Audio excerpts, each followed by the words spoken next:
Tell me what you guys have been doing the last couple of days at work to get ready for this.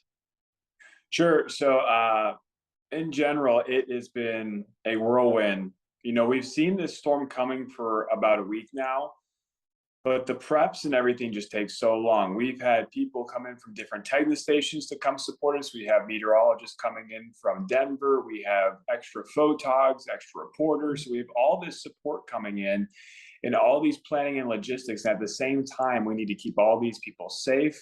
And we need to make sure that everyone has a place where they can be during the storm and get hunkered down, make sure there's enough water for everyone, make sure there's enough food. I mean, there's all these things that go into just one storm. And right now it's just a process of making sure everyone's where they need to be and as safe and sound as they can be while still giving the information that we need to give to people.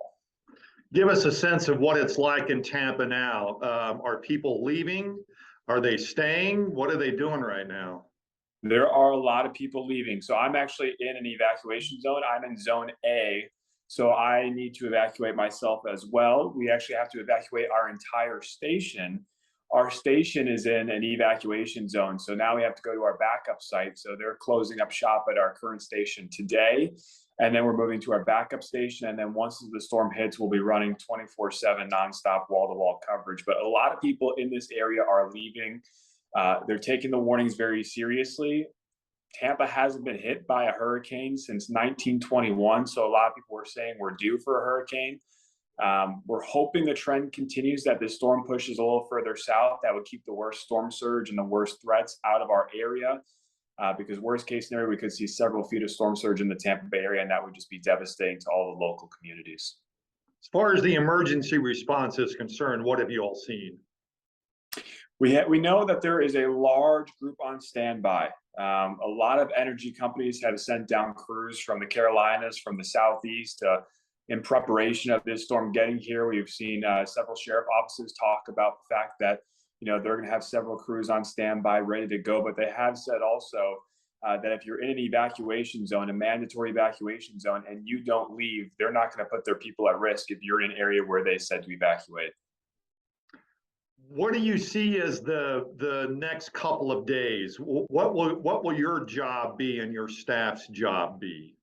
Yeah, so it's going to be given the latest information. That's all we can do at this point. We've done all the forecasting. We've tried to push all the warnings out that we could, give people the biggest advice that we could ahead of this storm. But now we're kind of getting to that time point where you're either here to stay or you're going to hunker down. And now we're just going to try to give the latest information, not only to the people who are still here, but the people who have left town, so they know what they're going to be coming back to afterwards as well. What would you rather have, severe weather forecasting or up here, or hurricane forecasting there? That's a good question. I've been told this is like one long, big tornado warning is kind of what we compare it to. Thankfully, though, we have a great team of meteorologists here, so it's not just a one-man job. We have a great support staff on deck, so each bring very unique opportunities, unique challenges forecasting tornadoes in Arkansas versus forecasting hurricanes here in Florida. But this is definitely going to be a little bit more of a marathon compared to some of those tornado warnings that we see in Arkansas. All right, Tyler, be safe, my friend. I appreciate it. Thank you.